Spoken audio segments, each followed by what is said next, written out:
Ladies and gentlemen, here I have what I consider to be a kind of special Swiss Army knife. This one is by Wenger, or Wenger, however you want to pronounce it. This is an 85mm 8-layer Swiss Army knife called the Champ. That is not to be confused with the Victorinox Swiss Champ or the Victorinox Champion. You can see here there is a difference. Anyway, moving the Swiss Champ on for just now. The Wenger Champ. So let's have a look at the tools. Let's start off with the most important, which is the blade. Just your standard blade, spear point, fairly thin, with quite a bit of belly. That's good for, of course, that's good for slicing between the thin blade and the belly. Makes a good slicer.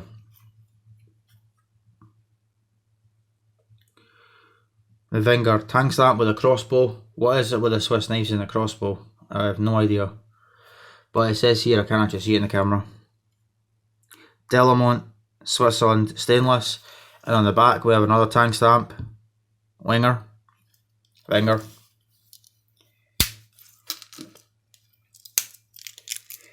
We have a nail cleaner and a nail file, which replaces the small blade.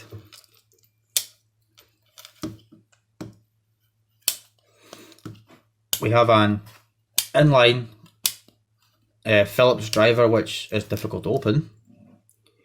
This one is quite a bit smaller than the Victorinox Swiss Champ.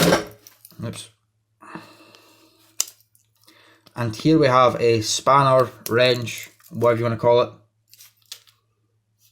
for small nuts.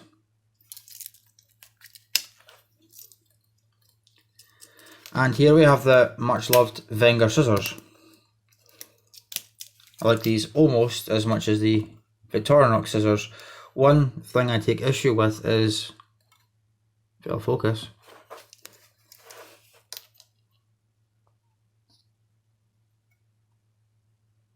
excuse me a second.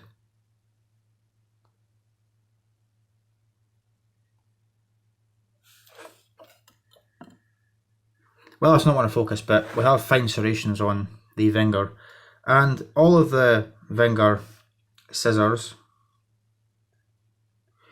seem to have micro serrations, and I really don't know why, because how are you supposed to sharpen this? That's just going to make things very difficult. Whereas if it was just straight, I'm still trying to get the focus. Here we are. See those tiny little micro serrations? It's hard to actually see just by looking at the blades. That's going to be very difficult to sharpen. Yes, scissors are a cutting tool, so they should be sharpened when they get blunted. Now we see here actually we've got the screw instead of a rivet for the what do you call it? The pivot on the scissors. So I know on Victorinox models that's an indication that's an older knife. I'm not so sure about how that works with the Wengers. And I have to say, one thing I like about the Wengers over the Victorinox is that spring is very unlikely to break, unlike the very thin leaf spring on the Victorinox. That said, you could replace the spring on the Victorinox. On the Wengers you cannot. And on the Wengers you'll have to completely disassemble the thing to get the spring out of there, but I don't see it breaking, so there's that. Next up we have a wood saw,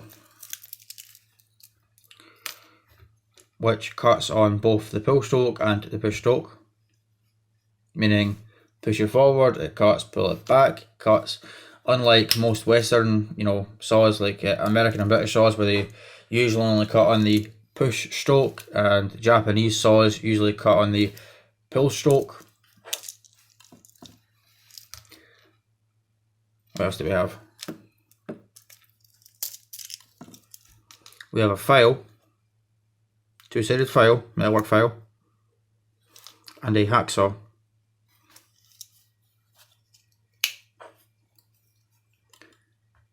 And we have a fish scaler. Now I'm not really sure what these two end pieces here are for, because I don't do any fishing, so I think these are for removing the hook out of a fish's mouth, but I don't know because I don't go fishing. Next up, here's a tool that I do quite like. See, the problem with the Wenger tools is they're much harder to get than the Victorinox tools. We have here an eyeglass, well, a magnifying glass, and if we just take out the file from the Victorinox, so it does work, it's not a gimmick. You don't really hear many people talking about the magnifying glasses on Swiss Army knives, but one thing I reckon these would be good for is older people whose eyesight may not be that great. That's just a thought I've had. I mean, I sometimes use it for that purpose. I mean, I'm in my 20s, so I'm pretty sure older individuals may find that of use.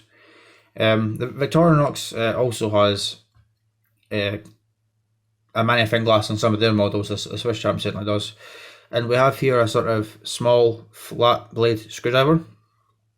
One thing I can see being a problem with this is I could kind of see the potential for this to twist. I mean, I don't know because I've never used it. I don't intend to use it. And on the final layer, we have the Wenger can opener, which I like just as much as the Victorinox ones.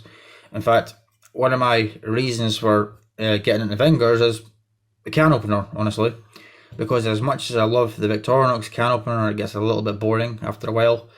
Me being the Scotsman that I am, I like to eat haggis, and well, take a guess what I used to open my tins of haggis. Yeah, Swiss Army knife. Now, one thing this design of can opener has over the Victorinox is this can be used as a box opener, like a package opener. Although the Victorinox has a Phillips driver, so there's that. And finally, on this side we have the screwdriver cap lifter wire stripper, which is pretty similar to the one on the Victorinox knives. On the back layer, much less tools than the Swiss Champ. We simply have a corkscrew and an awl, which, as most Wengers are, is completely blunt and it's not very pointy, but it does the job. And one thing that annoys me about this knife is it sits almost flat, other than that corkscrew. And this does come with this chain, which I think quite a lot of Wengers do. And finally, we have the toothpick.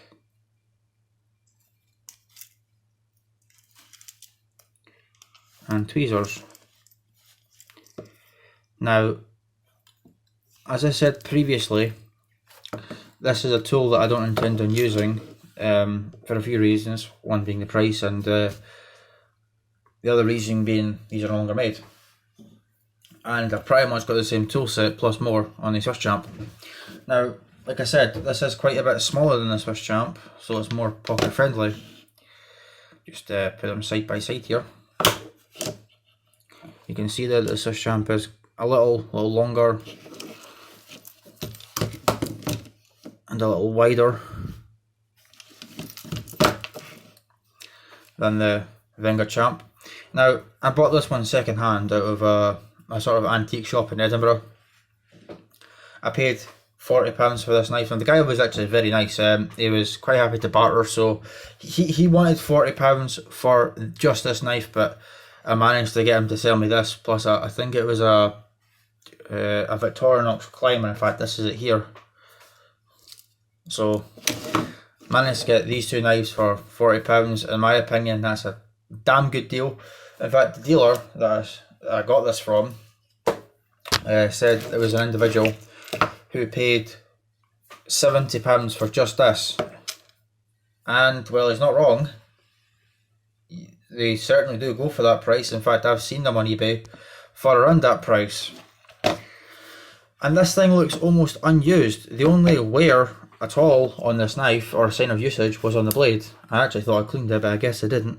The blade has a little bit of dirt on it, and that's about it. Other than some scratches to the scales, which is a non-issue.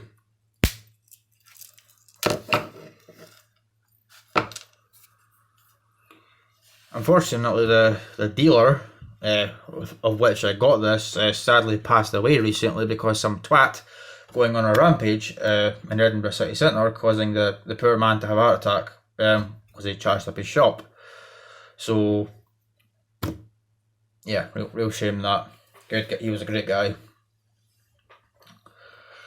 So anyway, that pretty much concludes my video of the, well, actually beforehand, let's just do a sort of side by side to a few Victorinox knives. Here we have the Climber and the Farmer, two very popular Victorinox knives, so you can see just how short this Wenger is. If you can get this in good condition for around £40, I would definitely say grab it, because you're getting a pretty good deal in my view.